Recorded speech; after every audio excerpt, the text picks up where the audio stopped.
Donnie and Dolly. The team is supported by ableauctions.ca. Closing your business? We can help. It is Monday, and all of our guests today are sponsored by our friends at Passat Motors. Celebrate Father's Day. They're doing that all month long at Passat with some amazing deals. Visit their showroom in Surrey or shop online at Passat Motors, BASANTmotors.com. BC Lions, so impressive to start the CFL season 3-0. They've beaten the Elks. They've beaten the Stampeders. Big win in Winnipeg last week. They visit Toronto, another big test, on Monday, July 3rd. Here to talk about that and more, BC Lions head coach Rick Campbell. Rick, thanks so much for doing this, sir. How are you? Good. How are you guys today? Very, very well. What are the main reasons your team is 3-0? I think we've always had an answer in these first three games when people wanted to get back in the game and get momentum. We've always come up with the plays needed to win the games, which is obviously very important. So I'm proud of that. We're playing as a group. I think we have each other's back. And what I mean by that is that the special teams, the defense or the offense always comes up to play to make things right. So that's the part I'm happy about right now. Hey, Rick, we ran on our show on Friday your post-game speech, and you talked to your team about, great, you're 3-0, now it's time to improve. I'm paraphrasing, but something like that. In what areas do you have to improve, and how important is it for you as a head coach to keep your team in line when things are going so well, keep their heads on straight? Yeah, the thing I liked about after the Winnipeg game is our guys were excited, but we weren't celebrating too hard. We actually talked before that game that the Winnipeg game was not a make or break game, regardless of the result. It was game 3 of 18, and that we're a good football team that has room to improve, and so that's kind of been our mindset. There's lots of things that we can get better at, from reducing penalties. That's the main thing about not having negative plays. But there's a whole list of things that we can get better at, and that's good news. I always say that's bad news. Good news is that you don't play your best. Is that if you can still win, not playing your best, that's a good thing because you can get better. Hey, Rick, the defense only has allowed 21 points in 3 games, 7 sacks on the road in Winnipeg. What is it about this defense? You guys have been dominant so far. Yeah, it's been really functioning well as a full unit.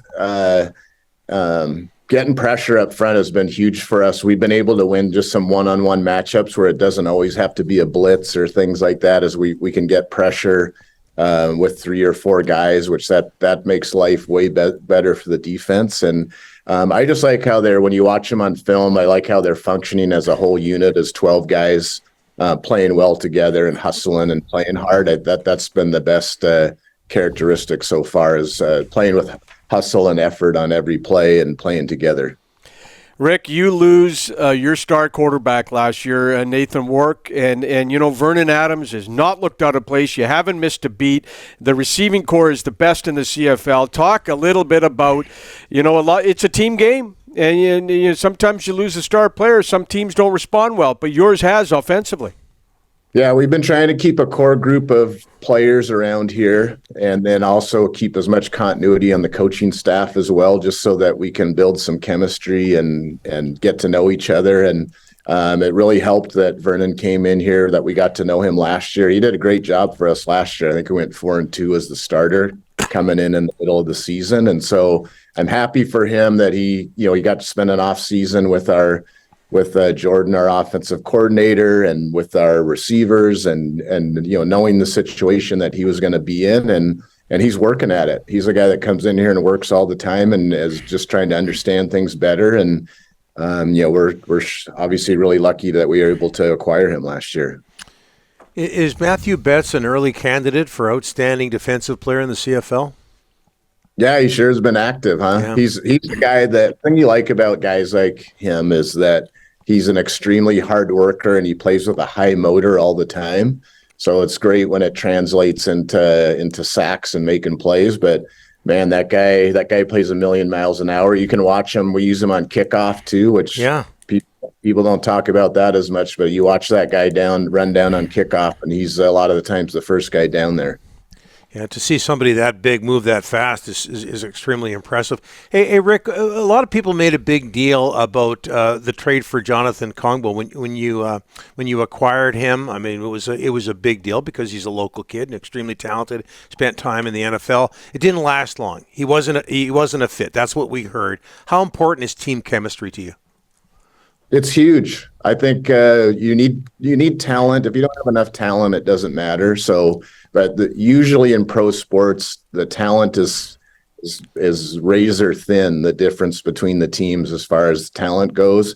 So character matters. I think continuity matters. I think chemistry matters. All those things, and so we're trying to build that. So when you go through tough moments, whether that's in a game or in a season, that people don't point fingers or look for excuses as they, find a way to hunker down and ride it through and get it done. So I think it's a huge component to it.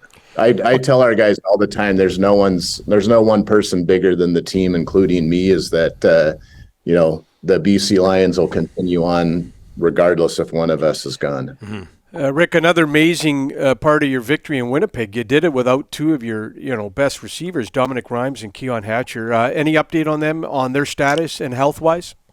Hopeful. I'm hopeful for both those guys this week. We're not going to know. We don't practice until Wednesday. We've got a very long week because we played on a Thursday and a Monday. So they've been in here busy rehabbing and recovering and doing some field work and all that stuff. So things are definitely trending in the right direction, but we absolutely have to see those guys practice before they have the green light. But it's looking optimistic right now.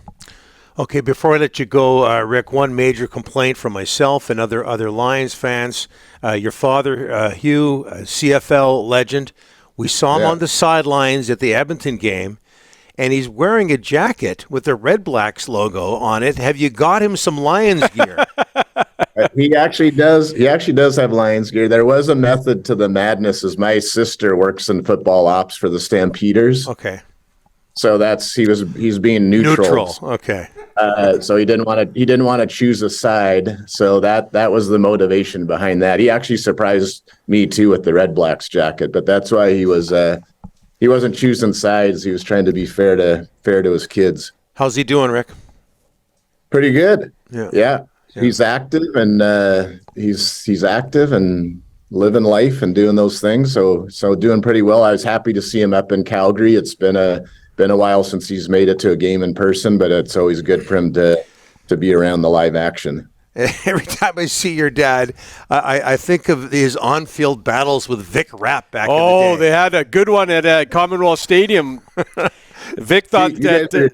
We're old. You guys are dating yourselves because I was in elementary school at best when that was going on. Okay, come on. You remember that stuff. Vic thought he was running up the score, and he went to midfield, had a little chit-chat with him at Commonwealth.